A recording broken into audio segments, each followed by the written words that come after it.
بینەران و بیسەرانی خۆشەویست سڵاوتان لێبێ لە بەرنمەیەکی دیکەی پەنجەمەوە لەگەڵەوەی بەڕێز و خۆشەویست داین. لە بەرنمەیەم جارەدا میوانداری کەسایەتیەکی دیارمان کردووە کە ئەویش کەمال محێدینە کە بۆ خۆی خەڵکی شاری کۆیەوە هەر لە سەرەتای لاوێتیەوە تێکەڵاوی سیاست بۆ و بە تایبەتیش لە دوای ساڵانی شەستەکانەوە لە ناو باڵی مەکتەبی سیاسیە دەورێکی گرنگی هەبووە و یەکێکە لە هاوڵە نزیکەکانی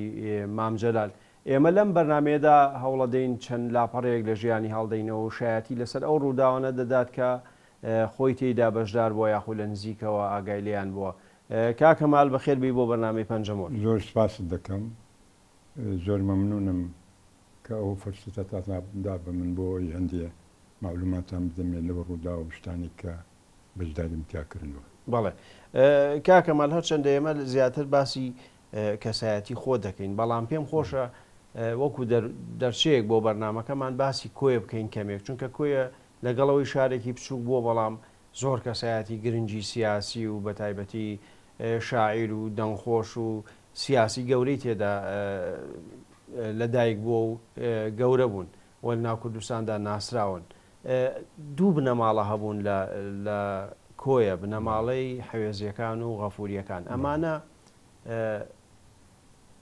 تێکەڵ بوون بەیەکەوە، ناکۆشی هەبوو لە بینیانە، چۆنی ئەمانە کۆیان لە بینی خۆیاندا بەش کرد بوو. کاکە کاوە لە پێشەوە حەزەکەم چەند دێرێک لەسەر کۆیە بە پێی ئەو دیکۆمنتانەی دەوڵەتی عوسمانلی کۆیە لە 1852ەوە لیوایە بە پێی لیوا مەبەستە قەزایە لیوا قەزا بچووکترە بە پێی ئەو دیکۆمنتە ڕسمیانەی کە هەیە ئێستا قسمێکیان لای من هەیە کۆیە لەو وەختەوە لیوا بووە و ئەوەی جێی سەرنجدانیشە ئەوەیە چەند جار والی بەغدا داوای کردووە لە لیوای کۆیەوە کە هێز بنێرن بۆ دیفاعکردن لە بەغدا دژی هێرشەکانی فارسەکان. چەند جار لام هەیە کەواتە کۆیە لەو وەختەوە هەوارەیەکی ئیداری گەورە بووە و چەندەها جاریش قایمقامەکانیان گۆڕیوە و ڕەنگە یەک دوو قایمقام گۆڕدراوە لە نەتیجەی محاسبەکردن محاسبە کراون و ئیدارەی کۆیە لەو وەختیەوە بەشی زۆری لێپرسەراوەکانیان غەفوری بوون. بۆ وێنە مەسەرەن حەماغا قایمقام بووە، حەماغای گەورە قایمقام بووە لە زمانی عوسمانیەکان. دوایە مەلا ئەحمەداغا مدیری شورتە بووە، شورتەی کۆیە. مەلا حەوێزاغا مەسئولیەتی ئیداری وەرگرتووە، سمایلاغا وابزانم مەسئولی بەلەدیە بووە، شتێکیوە ناوەکان نووسراون. یعنی بەشی زۆری لێپرسراوەکان غەفوری بوونە. وابزانم جارێکی شیان یەکێ لە حەوێزیەکان بووە بە قایمقام. هەتا وەکوونێ ئەخیری هەتا دەوڵەتی عێراق دروست بوو کە دەوڵەتی عێراق دروست بوو دیسانە چینێ سەرنج ئەدەینە ئەوەی کە غەفوریەکان لە بیلایەتی دژی حکوومەتی عێراق بوونە. مەسەلەن کە هەڵبژاردنیان کردووە بۆ مەلیک فەیسەڵ، کۆیەکان نەهاتوونەتە هەولێر بۆ دەنگدان، چوونەتە کەرکووک، لەگەر کەرکووک ڕێککەوتونە کە دەنگ نەدەن مەلیک فەیسەڵ و فعلان دەنجیان نەداوە. بۆ وێنە دیسان جەنابی کاکە زیاد کە کوڕی حەماغەیە لە ساڵی 1948 خۆی تەرشیع کردووە بە نوێنەری کۆیە لە ڕێگای پارتی دموکراتی کوردستانەوە. چونکە حکوومەتی عێراق لەو ئینتیخاباتە لەو هەڵبژاردنە پیاوێکی تری تەرشیع کردبوو کە ناوی شەفیق ئاغا بۆ حەوێزی بوو. چیان دەرچوون مامۆساوە؟ کاکە زیاد دەرچوو بە دەنگێکی زۆر. کاکە زیاد بە درێژای فترەکە هەر لەگەر حرەکەی وەتەنی بووە، پیاوێکی وەلەو شەهادەی تەواو نەکرد ئی کولێ، بەڵام پیاوێکی خوێندەوار بوو، پیاوێک بوو زۆر یارمەتی جەمهوریەتی مەهابادی دەدا، پیاوێک بوو زۆر یارمەتی گەلاوێژی دەدا. من لە بیرمە من مناڵ بووم، یعنی مناڵ بووم لە مەرحەلەی کەلا بە موشانێمان دەکرد لە نزیکەوە مامە مۆستا بوو، 3 کەسی دی لە جادەی دەخچوونە خوارەوە، هات بە دکتۆر خالیدی کوڕی وت، دکتۆر خالیدیش لە تەمەنی ئێمە بوو، ئێمە کەلایەنیمان دەکرد، وتی خالید ئەو پیاوانە نەناسی؟ وتی نەوەڵڵا، وتی ئەوە یەکێکیان عەلادین شجاعی بوو، یەکێکیان، یەکێکیان ئەونی یوسف بوو، یەکێکیشیان ڕەشید عەبدولقادر بوو. ئەوانە دەچنە هەموومان جدێن دەچنە لای کاکەزیادی مەجللەیەکی بۆ دەبن مەجللەی گەلاوێژ، کاکەزیادیش تەوزیعی دەکات لەسەر عائیلەکانی یعنی بۆ خۆیان ئەوان هێنا بۆ کاکەزیاد، بۆ خۆیان دایان لە ژاتی پۆست. بەڵێ کاکەزیادیش بیزدانەکە لەسەر ئێمە تەوزیع دەکات. ئەوە دوو جارە من وەرم گرتووە تۆ بۆ نایخوێنێەوە، ینی کاکەزیاد زۆر خەریکی کوردایەتی و حرەکەی نیشتمانی بوو کە کاکەزیاد لە هەڵبژاردن سەرکەوت معارزەی عێراقی بۆژایەوە، معارزەی هەموو عێراق 12 کەس بوون. کامل جادرچی تەلەفۆن دەکات بۆ برادەرەکانی تەبریکیان دەکات دەرێ ئەندامێکی ترمان زیادی کرد لە معارزەی عێراقی زڵتی حکوومەت، ئەویش محەممەد زیاداغەیە نوێنەری کۆیە. باشە مامۆستا کاکەزیاد بەڕەسمی نوێنەری پارتی بوو یاخود لە ڕسمی نوێنەری پارتی بوو لە هەڵبژاردن، بە معنای کەلیمە ناخۆشی نەبووە، بەعکسەوە مەسەلەن تقریبا 4-5 ئافرەت داخوازی کراون لەلایەن غەفوریەکان، ژنی غەفوریەکانن، یعنی ژن و ژنخوازی هەبووە لە بینیان، زۆر نزیکن، یعنی زۆر نزیک بوونە. بەڵام یەک شت هەبوو، نەزانم سەبەبەکە چییە و ناشتوانم بە تەخمین ئەو گوناحیان بخەمە سەر، هەمیشە غەفوریەکان دژی حکوومەتەکانی عێراق بوونە بە درێژایی فترە، هەتاوەکوونێ سەدام ڕوخ. مامۆستا و کاتە دوو قوتابخانە هەبوو لە هین، ینی لە چلەکانە یەکەم جار کە مەلیک فەیسەڵ هاتە مووسڵ، محافظ داوای کردبوو لە مەلای گەورە کە بچێتە مووسڵ پێشوازی مەلیک فەیسەڵ بکەن، کە مەلیک فەیسەڵ قسە دەکا و ئەوانیش خوتبە دەدەن، محافظی مووسڵ بە مەلای گەورە دەرێ جەنابی مەلای گەورە ئەمن زۆر ئاشنا نیم لەگەڵ سیاسەت و وەزعەوە دەبی تۆ خوتبە بدەی بەرامبەر مەلیک، خوتبە دەدا، مەلیک زۆر معجب دەبی بە خوتبەکەی، وا بزانم لە 31 کە 32 ئەوها مەلیک بەعجەب دەبی پێی بە مەلای گەورە دەری حەزەکەم منی سعادی بینم، دوا دەیبینی بۆ درێژەی نەدەمێ ئەڵێ چیت بۆ بکەم بە مەلای گەورە، بجەنابی مەلای گەورە دەرێ من هیچم ناوێ، بەڵام مەکتەبێکی سەرەتایی بۆ کۆیە بکەنەوە. مەلای گەورە کە دێتەوە کۆیە لە ناو خزم و کەسەکان باز دەکات دەرێ وەڵای من موافقەم وەرگرتووە مەلیک فەیسەڵ و توێتی بەسەر چاو ئەوە من قەرزاری تۆ مەکتەبەکە دەکەمەوە، بەڵام خانوونیە. لەوێ باپیرم باوکی باپیری باوکم یعنی حاجی محەیدین بە مەلای گەورە دەرێ دەرێ خاڵە جا خزمەتیان هەبوو، دەرێ خاڵە خۆت خەسرت مەکە، ئێمە خانووەکە خۆمان چۆ دەکەین بە مەکتەبەکە لەوێ بکەینی حکوومەت مەکتەبی کرد خانووەکەمان بدەنەوە، ڕسمەکەم هەیە دوای پیشانە دەدەم کە مەکتەبی ابتدایی لەوێ کراوەتەوە، دوای پاش فترەیەکی وا بزانم لە 54 یا 55 مەکتەبی دوم کراوەتەوە لە گەرەکی قەڵاتێ، پێی دەرێن مەکتەبی خانووی حەمەشینی کە پێیان دەگۆ مەکتەبی سانیە، ئەوی یەکەم پێیان دەگۆ مەکتەبی ئولا، کە جەنابی مەلا لەوێ کچەکەی خۆی نار لەگەر قورآن خوێندنی پێتەواو کرد لە ابتدای. مامۆستا ئەوەی هەرچەندە تۆ کاتە مناڵوی، بەڵام هیچ لە بیریە لەسەر جەنگی جیهانی دووەم؟ هیچ جەنگی جیهانی دووەم مەوزوعەکە هەر ئەوەیە، یعنی ئێمە کەوتی نەدژی ئینگلیز، یعنی خەڵکی کۆیە و دیعاەکردن و ئیجتیماعات و جێڕاگرتن لە مەوزوعی محەتەی بەرلین و حەی بەرلین و نازانم چی و ئەولا خەڵقەکە لەولا بوو، بەڵام یعنی لایەنگری ئەڵمانیاتانە بەڵێ خەڵقەکە من لە بیرمە لەسەر چ ئاساسی بەحساب دژی ئینگلیزی. جا ئەوە دەگەڕێت و دوای بۆت باز دەکەم یەکێ لە موشکلەکانی کە ئێستا ئێمە ناڕەناڵمانە بەدەستیەوە، ئێمە هەر لەو وەختیەوە دژی ئینگلیز و ئەمریکا و ئەوروپا ئەوانە بوویدە. بە درێژای فترەکە ئەوان دژی ئینگلیز بوون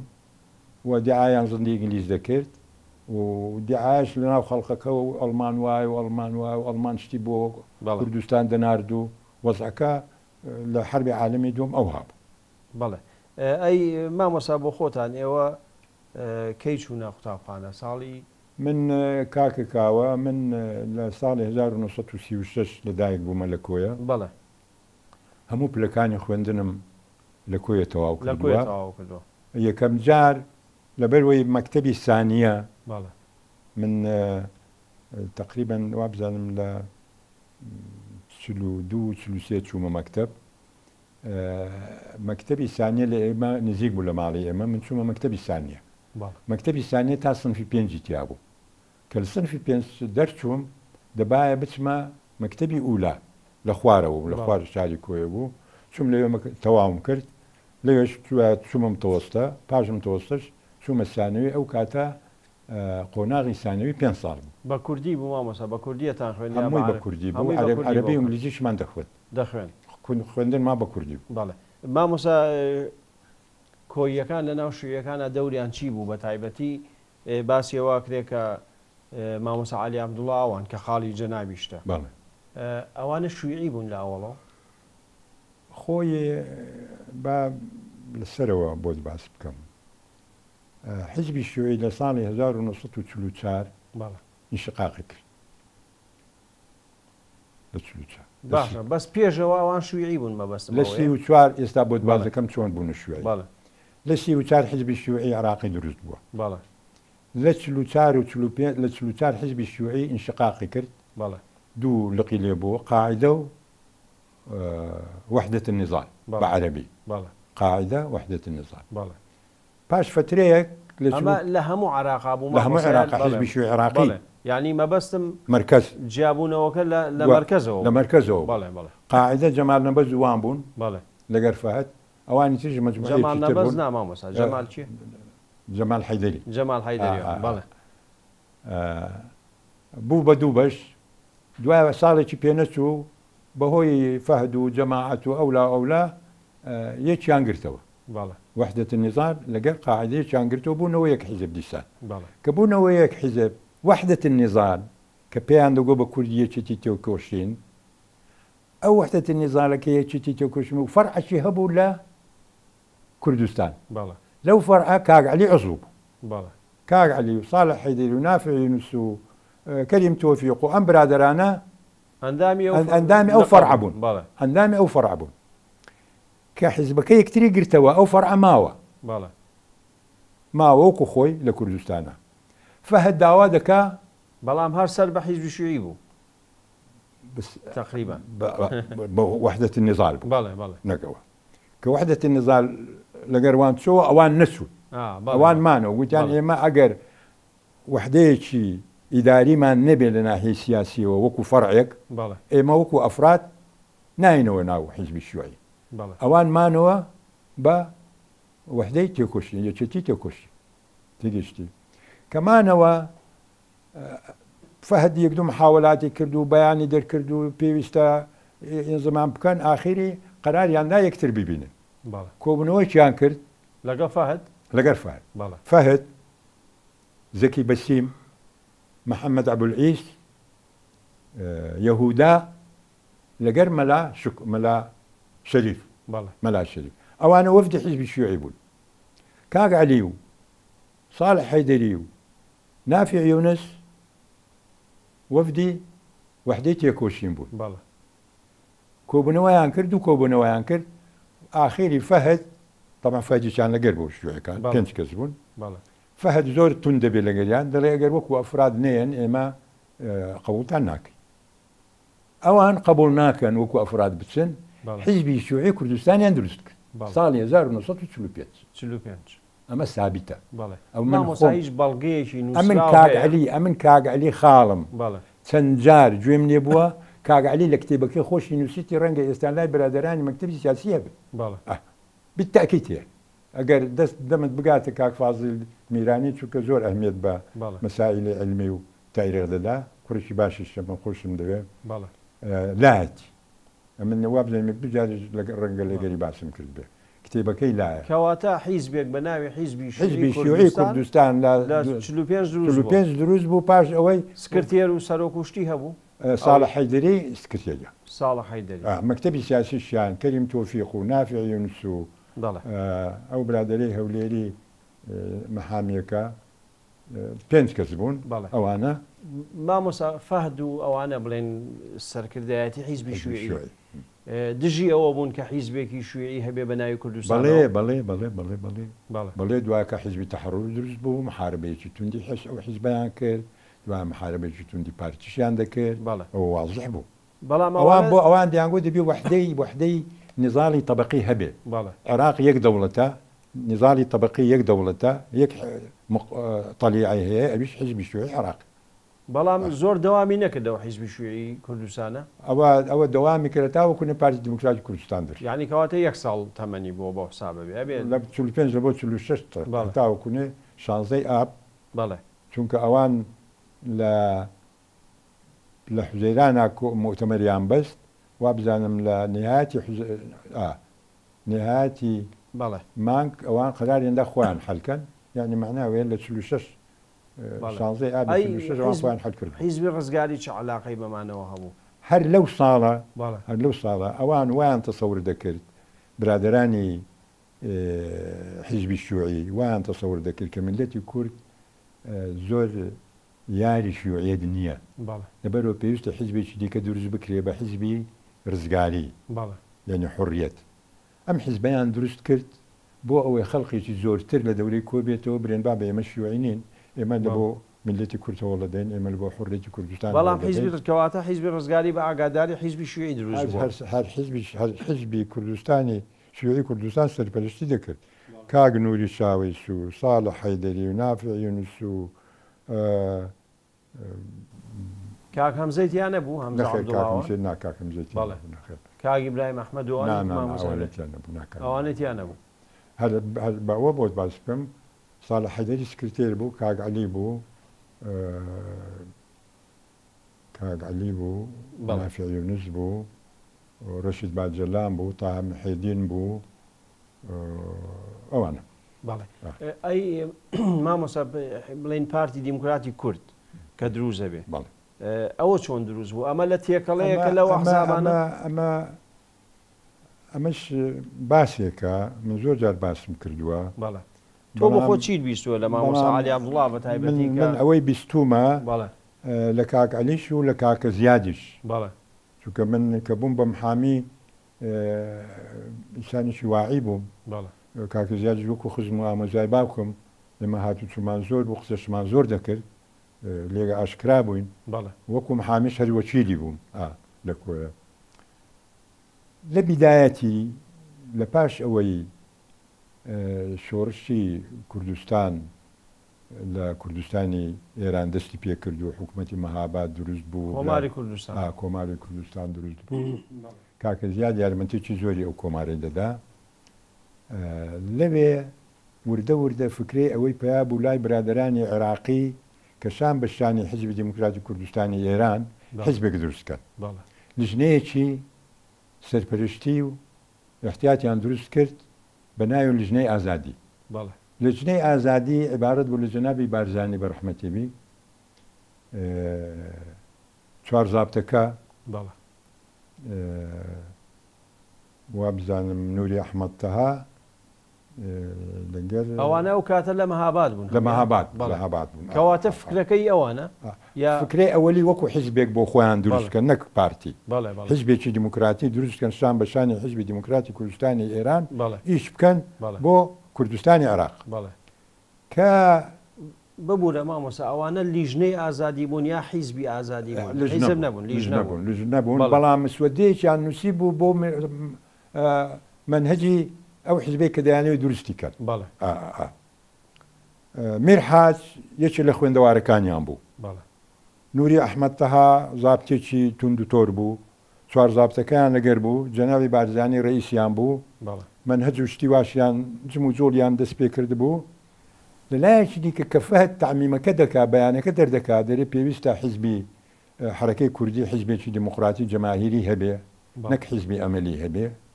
تێگەیشتی مەبەستی حیزبی هیوا بوو هیوا بوو ئەم مەوزوعا دەگاتەوە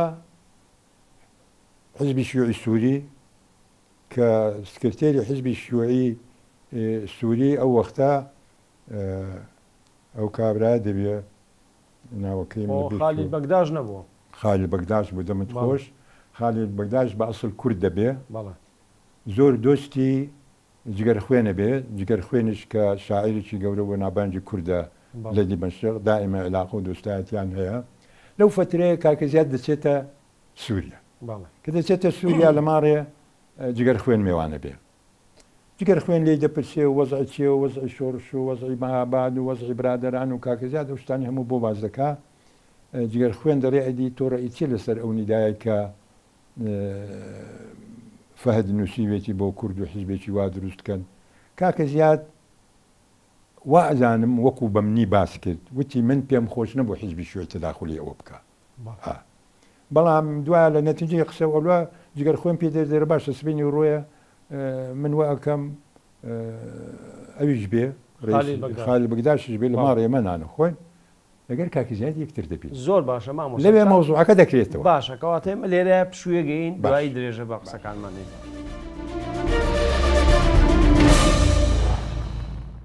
دووبارە سڵاو بە ڕێزان درێژە بە پەنجەمۆرە دێن لەگەڵ کاکە ماڵمەحێدین پارێزەر و هەروەها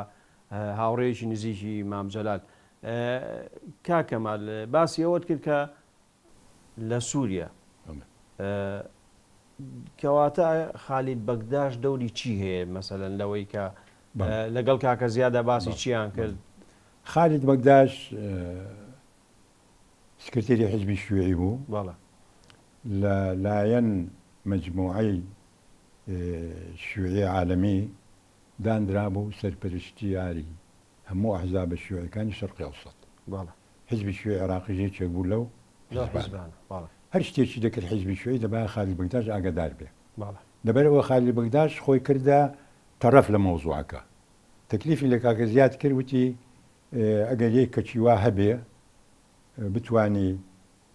ئەو مەشروع بخاتە دەست خۆی ئێمەش وردە وردە تەوجیهی بکەین بە ئێمە و بە تۆ بە حیزبی شیوعی عێراقیەوە کاکە زیادی دێرە وەڵی من دۆستێکم هەیە محامی لە کولەی حقوق دەوامەکە تازە خەریکە تەخەڕوج بکە حەمزە عەبدوڵڵا پیاوێکی زۆر نیشتمان پەروەرە پیاوێکی زۆر خوێندەوارە ئەگەر ئێوە مانیعتان نەبێ تەکلیف لەو بکەین ئەو ڕەنگە بتوانێ ئیشەکە بکە هاتوچووی مەهابادیش دەکا خالی بەگداش دەرێ لە ڕێگای جێر خوێن ئێمە خەبەر دەدەینەوە پاش دوو ڕۆژ دیارە لە حیزبی شیوعی عێراقی پرسیوە ئەوە بووە ئاخری کاکەمزە تەرشیع دەکەن بۆی بە میمەکاسی مامۆستا کاکەمزە خۆی ئەندامی حیزبی شیوعی بووە ئەبەدەن کاکەمزە مامۆستا کاکەمزە ئەمن وەکو مامۆستایەک وەکو براگەورەیە یعنی ئەو هەتا وەکو نێچووە سلێمانیش هەر خەریکی بووم هەر لەگەری بوومە خزمەتیم کردووە هەموو شتی بۆ من باس کردووە یعنی ڕەنگە شەوی وا هەبێت تا سعادیە و دوو ئێمە لەگەر بەرادەران پێکەوە دانیشتوین کاکەمزە وەکو ئەندامی حیزبی شیوعی ئەندامی حیزبی شیوعی نەبوو بەڵام پیاوێکی مارکسی بوو پیاوێکی زۆر پەروەر بوو پیاوێکی زۆر خوێندەوار بوو پیاوێکی زۆر عەرەبیزانی تەواو زۆر زیرەک بوو وە گەنجێکی جوانیش بوو کاکەمزە تەکلیفەکەن کاکەمزە دەچێتە سووریا لە ماڵە جگەر خوێن خالیل بەگداش دەبینی بعضە تعلیمات و قسە و نەسائح و ئەولا وەکو ئەفکاری خۆیان دێتەوە دەچێتە مەهاباد فکرەکە بە مەلا مستەفا و جەماعەتی ئازادی دەرێ ئەوان پێیان خۆشە ئەڵێن ئێمە موافقی تۆ بچۆرە و کوردستانی عێراق قسە لەگەر ئەحزابەکان بکە لەو وەختی مەجموعەیەک تەنزیمات و ئەحزاب هەبوون ئەگەر مەجالێتی بی بۆ دواز مثلەن لە ساڵی 1933 کۆمەڵەی لاوان هەبوو ئەمیزەکی بەک سەرپەرشتی دەکرد جەریدەیەکیان هەبوو لە ساڵی 1937 مثلەن حیزبی دارکەر دروست بوو کۆمەڵەی دارکەر مثلەن لە 38 کۆمەڵەی برایەتی دروست بوو کە شێخ لەتیف سەرپەرشتی دەکرد لە ساڵی 1939 حیزبی هێوا دروست بوو لە ساڵی 1945 مەسەلەن حیزبی شیوعی کوردستان دروست بوو دوایە ئەحزابی عەرەبی دروست بوو ئەمە چۆن ئەوانە دروست بوون هەمووی پاش ئەوەی کە عێراق داخلی عوسبەت الئومەم بوو لە ساڵی 1932 لەو وەختەوە کە داخلی عێراق داخلی عوسبەت الئومەم بوو وەزعی عێراق گۆڕا لە ڕووی سیاسیەوە هەندێک تەساهل کرا و هەندێک جەرائید ئیجازە درا و هەندێک کۆمەڵ و جەمعیات ئیجازە درا و ئەوانە ئەو مەجموعە ئەحزاب و کۆمەڵانە دروست بوون لە زەمنی ئەوانش ڕێخۆشکەر بوو بۆی حیزبێکی تری کوردی دروست بێت کە کاک هەمزە هاتەوە ئەوەل کەس ئیتساڵی بە کاک عەلی عەبدوڵڵا کرد کاک عەلی عەبدوڵڵا لە بەغدا بوو قسەی لەگەرەکە کاک عەلی پێی دەڵێ ئەمە شتێکی گەلێک باشە و مبارەکە و ئێمە پێمان خۆشە و ئێمە تەییدی دەکەین بەڵام ئێمە لەبەرەوەی حزبمان هەیە دەبێ مؤتەمەر ببەستین لەسەر مؤتەمەر عەرزی دەکەین کە موافق بوون ئێمە حەز دەکەین داخلی ئەو حیزب بێ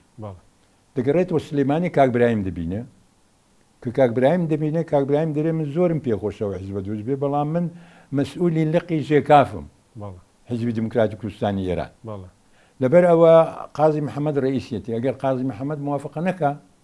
ئەمن ناتوانم داخلەوە حیزبم بەڵام من تەئیتان دەکەم کاک عەلی کاک هەمزە دەگەڕێتەوە بەغدا قسان لەگەر کاک عەلی دەکا کاک عەلی دەڵێ تۆ ئیشەکە بکە وردە وردە بزانین خۆمان کۆ دەکەینەوە و مؤتەمەر دەبەستین کاک برایم خەبەر دەداتە پارتی دموکراتی کوردستانی ئێران و قازی محەممەد هەتا خەبەر دێتەوە ئەو دەبێ جەمهوریەتی کوردستانی مابەت تێگەچ ئەوە لەلایەک کاک هەمزە و کاک عەلی و جەماعەتی کاک عەلیوان قسەکان دەکەن و مسودە دەنووسن و ئەو لاو کاک هەمزەش ئەو مسودەی حزبی هیناوێتی هی جەنابی ئەویشی لەگەر خۆیان هیناوە بەڵام لەوێ مەڵام مستەفا بە کاک هەمزەی وتوتی من یەک شتت پێ دەڵێم مادەی یەکەم و دووەم کە حیزبەکە دروست دەکەن ئەمن دەکەنە ڕئیس دەبێ شێخ لەتیف نائیبی یەکەم بێ کاکزێژ نائیبی دووەم بێ ئەمەی تەسبیت کردیە جەنابی بارزانی کە کاک عەلیوان هاتوونەتەوە وایان کردو مؤتەمەریان بەستووە لە بەغا مؤتەمەرە بەست کاک عەلیوان یعنی حیزبی شیوعی بەڵێ بەڵێ ما بەسم پارتی دیموکراتی کورد بووە جارێک کاک عەلیوان ئیشەکەیان تەواو نەکردووە تا مؤتەمەر دەبەست لە مؤتەمەر ئەکسێریەت قرار ئەدەن کە ئێمە خۆمان حەلکەین داخلی ئەو حیزبە بین ساڵح حەیدەری و نافع یونس معارض دەبن دەڵێن ئێمە ئەمانە دەرەبەگن و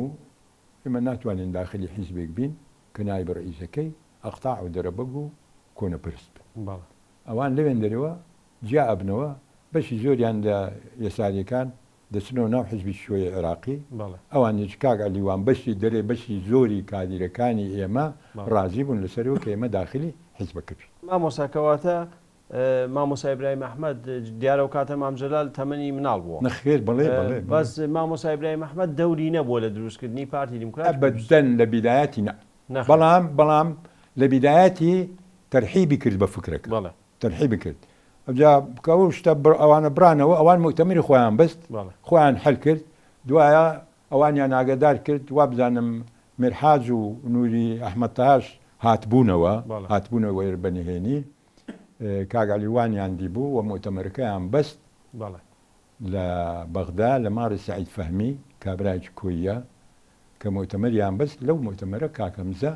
بوو بە سکرتێری حیزب و کاک برایم و مام جەلال لەوێ نەبوو چونکە زۆر جار حتا لە تەلەڤیزیۆنەکانی یەکێتی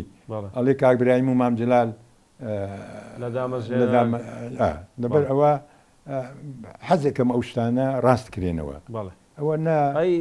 نەفەخرە بۆ من و نەفەخرە بۆ کەژ واقعیان و کاک برایم حاشای نەدەکرد ڕاست مامۆساوە خێرە کۆییەکان لە سا 30 بۆ 35 کۆمیتی ناوەندی پارتیان پێکێ نابوو ئەوە خۆشبەختیە بۆ کۆیەکان کۆیەکانە منوەکو پێم وتی ینی خۆ غەفوریەکان عایلەیەکی نەخوێندەوار بوون سێ جاران قەتل عام کران لەسەر بیرروباوری خۆیی ینی ذاتی خۆیان وەکو کورد وەکو کوردنا وەکو میلەتێک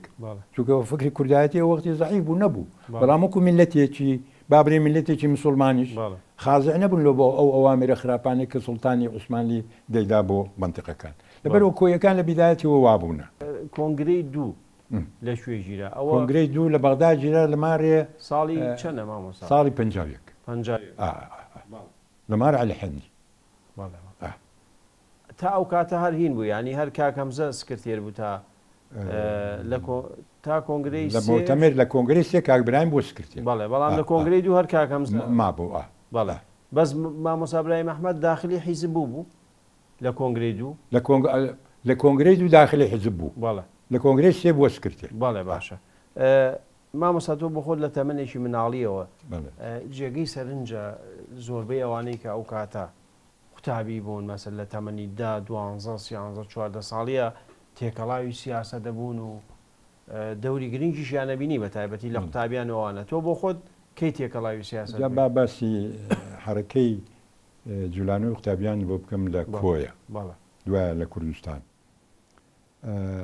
لە ساڵی 1940 ڕێکخراوێکی قوتابیان دروست بوو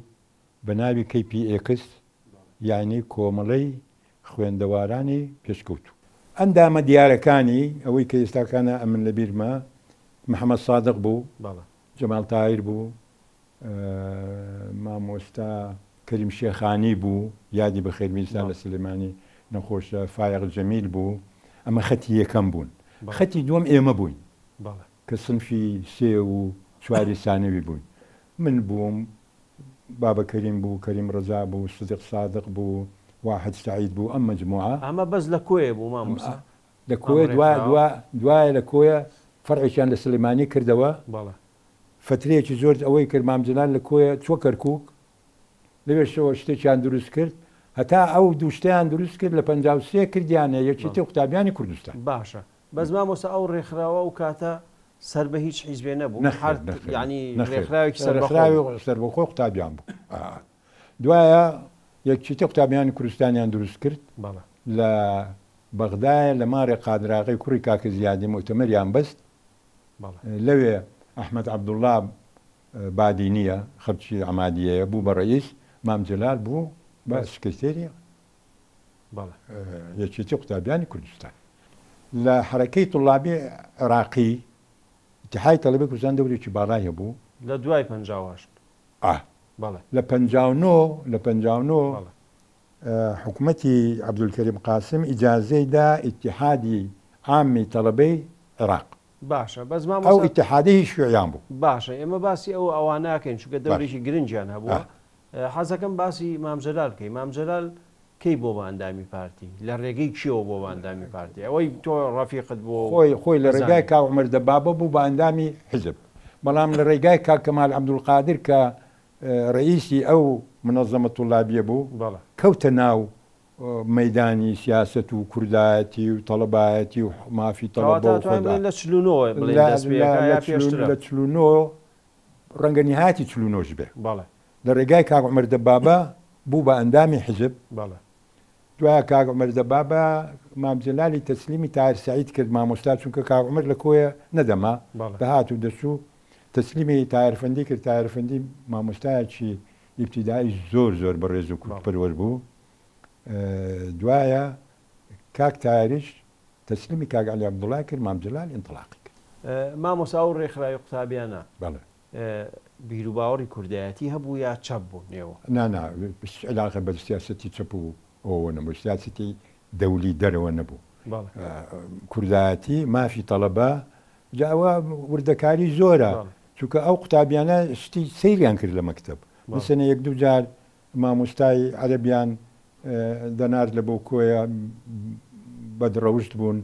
مەسەلەی نێچێکیان کوژ یەکێک کرد من ئاگام لێ بوو یەکێکیان قوتابیان قەراریاندا شوێ بچن تەقی لێ بکەن بۆی حکومەت نەخلیکە مەسەلەن یەکێکیان کوشت مەسەلەن مدیر ناحیەکیان کوشت ئەو هەر ئەو کات مامۆستا ئەوانە هەر یعنی لەخۆیان کرد یاخود قەراری علاقەی بە حیزبایەتیەوە نەبوو نەخێر علاقە بە حیزبایەتیەوە نەبوو کاک کەمال بۆ ئاخیران نەمرد مامۆستا کەمال عەبدولقادر دەرچی بە ئێمە ژووتووە مامجلالیش یاریدەدەری بوو و مەسەلەن جەلال حەمەد بوو پیاوێکی زۆر خوێندەوار بوو مەبەستم ئەوەیە مامۆستا ئەوانە وەکو خەزەوی شاناکایە یا قوتابیەکان ڕێخراوەکو نەبوو مامۆستاوەکو پێم وتی ژنەیان نەبوو کاک محەممەد بوو کاک جەمال بوو کاک کەریم شێخانی بوو مامجلات سەرپەرشتی دەکەن کۆبنەوەی لەگەر دەکردن دوایە قەرارەکانی هەنم و قەراری لژنە و قەراری ئەکسەریت بووە لە خۆیانەوە کەس شتیوای نەکردووە. بەڵێ ئەی مامۆستا و مەسلەی مامجلال بۆ خۆی لاوەڵەوە چە بوو هەر لەسەرەت مامجلال ئەو چەپێتی لەکوێ فێر بوو مەسلەی مارکسی وەکو بۆم باس کرد بەڵێ جارێک باسم کرد مامجلال هەر بە خۆڕسک حەزی لە خوێندنەوە دەکرد حەزی لەوە بوو کە شت بزانی مەسن پیاوێکی زیرەک بوو پیاوێک بوو لە هەموو شتێکا دەچووە ناو هەموو شتێکا دەویست معلومات بزانانی ئەوە چیەوە کوڕی چیە ئەوە چی کرد لە بەغداد چ بوو لەبەر ئەوە مەجای هەبوو لە ڕێگای مەکتەبە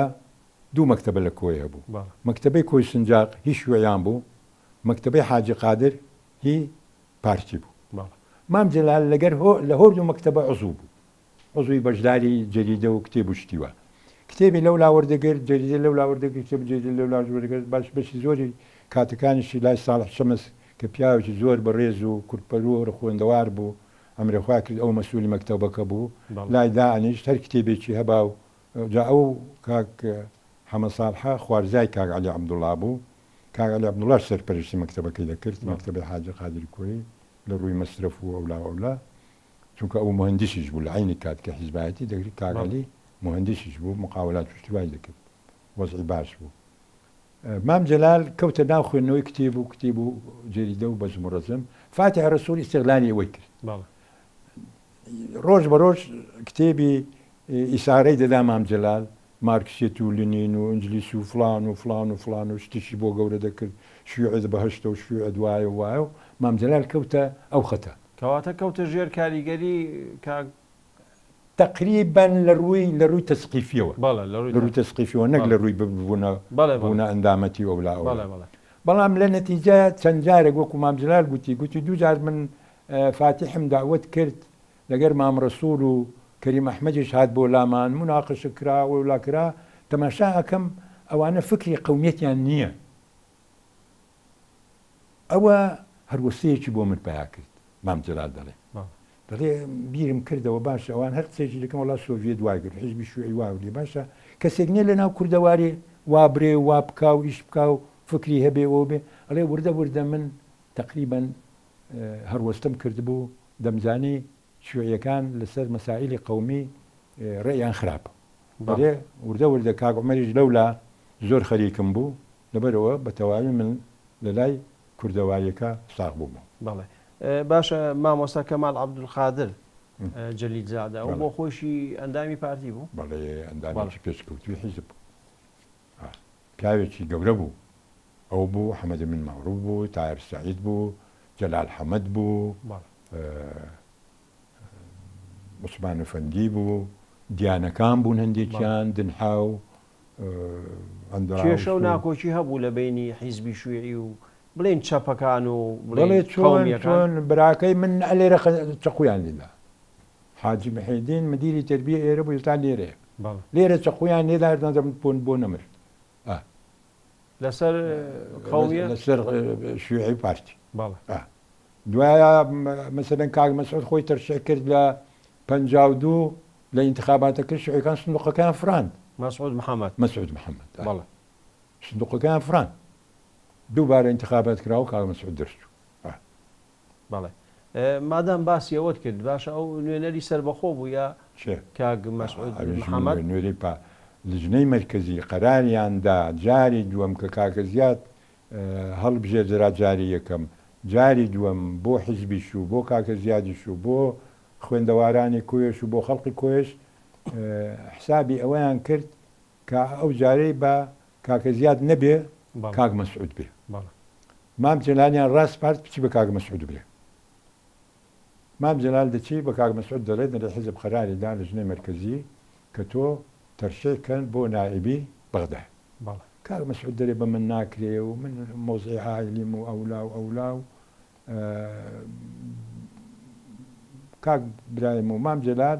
لەگەر کاک مەسعودی پێکەوە داهێنشن مەوزوعەکە باس دەکەن کاک برایم زۆر بەتوندی قسە لەگەر کاک مەسعود دەکا دەڵێ ئەو کەسەی کوردایەتی بکە دەبێ بە بڕیارەکانی مەکتەبی سیاسی حیزبی دیموکراتی کوردستان ڕاست کاک مەسعود دەڵێ مادام منت خستە ئەو خانەیە مۆزۆی کوردایەتی یا ئەوە من موافق بەس بۆ خۆی ئەندامی حیزم نەبوو کاک مەسعود ئەندامی حیزب بۆ ئەو وەختیش ئەندامی ناوی نێنی وا بزانم هیوا کاک مەسعود محەممەد بڵێ بەڵام کاک مەسعود محەممەد لەبەر ئەوەی زۆر پیاوێکی مسەقف بوو زۆر دووربین بوو یعنی بە بەشێکی زۆر لە هەنگاوەکان و بڕیارەکانی حزب قەنەعاتی نەبوو هەر بۆیە لە زمانی باشیەکان لەگەر حزب زۆر وەزعی تێک چوو یەک دوو مەقالی نووسی زدی بۆچووەکانی پارتی دیموکراتی کوردستان و هەوڵی دەدا کە حرەکەی کوردی لەگەر حرەکەی قەومی عەرەبی دۆستایەتی و هاوکاری بە قووەت بکانێک زدی ئەوان کاک مەسعود یان مفکرێکی گەورە بوو کاک کاوە باشە ئەو کاتە مەلا مستەفا لە سۆڤێت بوو چۆن بوو کە مەسەلەن هەروەکو سەرۆکی حیزب هەڵەبژێردایەوە خۆی کە لیژنەی ئازادی دروست بوو کە لیژنەی ئازادی دروست بوو کە مەلا مستەفا ڕەحمەتی بوو بە ڕئیسی حزب دوایە مەلا مستەفا طبعا پێش ئەوەی کە بێتەوە مام جەلال چوو بۆ لای علاقە لە بینی برادرانی پارتی و لە بینی مەلا مستەفا دروست بووە لە دوای ئەمە ساڵی 56 ئەمە 56 کە چوو بۆ مؤتەمەرەکەی ئەوەی جا مادام مامۆسات باسیەوە کە پێم خۆشە ئەوەمان بۆ باسکەی مام جەلال چی باس کردووە لە لای تۆ چۆن مەلا مستەفای بینیوە مام جەلال جگەلەوەی کە باسیەکەن و خەڵکی تر بەڵام ئەوەی کە مام جەلال تۆ خۆشایەتی بەی لە خۆی ڕوبەڕوو بۆ ئێمە لە ناو لژنەی مەرکەزی زۆر جار آخر باز جار مەسەلەن لە دانیشتنە خەڵکی غەریبە داهات سوالیان دەکرد لە مام جەلال تکراری دەکردەوە خۆی کە مام جەلال چۆ وارشۆ تەمان پەساپۆرت و شتی نەبوو کە چوو بۆ وارشۆ کە مؤتەمەرەکە تەواو بوو مام جەلال چوە چین لە چینی ساڵات و عیلاقات و ئەولای خۆی کرد و لەوێوە ڕەنگە بازە عینوان و شتیشی وەرگرت بێ بەڵام بۆی باز نەکردینە ئەڵێک لە جادە دەڕۆشتم دوو کەس بە عەرەبی قسەیان دەکرد زانیم ئەمە عەرەبی عێراقن وردە وردە خۆم نزیک کردەوە ئاخیری لە وەستانی نازانم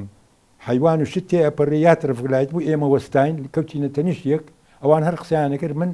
چوومە ناویان سەلامم لێکردن کەوتینە قسە و ئێوە چێن و چێنەوە وەڵام ئەمە فڵانین و ئەوتیان ئێمە ئیشمان هەیە تۆ لە کام وتێلی ئێوارە گوتی هاتنە لا من خۆم پێ ناساندن من فڵان کەسم لە وارشۆ بووم چوم ئەوە وتی زانیم ئەوانە کە عێراقینە حتمما دەربەدەری عێراقن زەدی عێراقن ڕەنگە شوێعی بوون یا یەسارینە وتی لێشیان پرسییم چیشت هەیە لێرە وتی وەڵی ئەوە دەمێکە مەلا مستەفا بارزانی خاوەنی و هەموو شۆڕشانێ ئەو پیاوە باشە ئەو کورد پەروەرە لێرێ ئەگەر دەستم کرد بزانم ئەخباری وەزعی حاڵی حەزەکەم بیبین ئەوان هیچ وعدێکی نادن وەڵی هیچ وعدێکیان نەدامێ خوان تەقریبا غەشیم کرد وتیان پاش دوو ڕۆژ دیکە ئێمە دێنەوە داوەتی دەکەین پێکەوە دانیشین بۆ خۆمان ڕابێنین ئەڵێ پاش دوو ڕۆژ عینوانیشیان دامێ وتیان ئەم کابرایە دێ معلوماتی ئەم پیاوە دەداتی ئێمە نازانین ئەو پیاوەچی ئەڵێ هاتە ئوتێل کابرایەک بوو کەسی لەگەر نەبوو بەڵام لە خوارەوە دیار بوو یەکێک ئینتیزاریە کرد ئەڵێ منیان برد بۆ ئێمارەیەک ئێمارەکە زۆر بڵند نەبوو بینی سێ تابق چار تابق بوو وتی منیان بردە بندرە لە ژوورێک دایان نام دوایە یەکێک هات لەگەرم هەتا شوقەکە جەرەسی لێدا و وتی کابرا ڕۆی مەڵا نەیهێشت ئەوەی دێ دەکات و کابرا ببی کابرا ڕۆی کابرا ڕۆی مام جەلال درێ کە دەرێ ڕسمی مەڵا مستەفام دیوە دەزانم ئەڵێ کە مەڵا مستەفا من بەر بوومەوە لە خۆش خۆم چوو دەرێ هەر بەر بوومەوە یانی ئەڵێ ئافرەتێکی لێ بوو لەگەر دوو گەنجی دیکە منیان هەرگرت و بەرجستە ئاویان بۆی نام دانیشتن و کەوتینە گفتوگۆ شەوێ لە ئەو مامەوە هەموو وەزعی کوردستان بۆ باەندەرە ئەوەندەی پێخۆش بوو نەبێت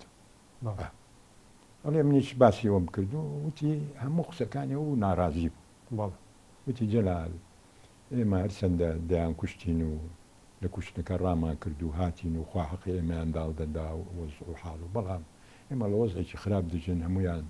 پرت و بڵاو کردینەوە بەشی زۆریان ئاگامان لێنێ ئێستا وەزعیان چۆنە چۆن نییە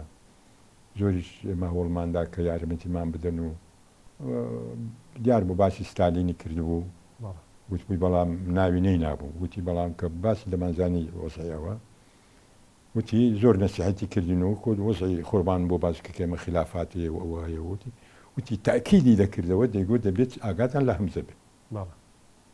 بەبێ هەمزە ئیش نەکەن دەبێ هەمزە لەگەرتان بێ ئەو کاتە مامۆستا هەمزە دەرکرابوو لە حیزب یاخود لە سکرتێری لابرا لە سکرتێری لابرا لە کۆنگرەیسیە بەڵێ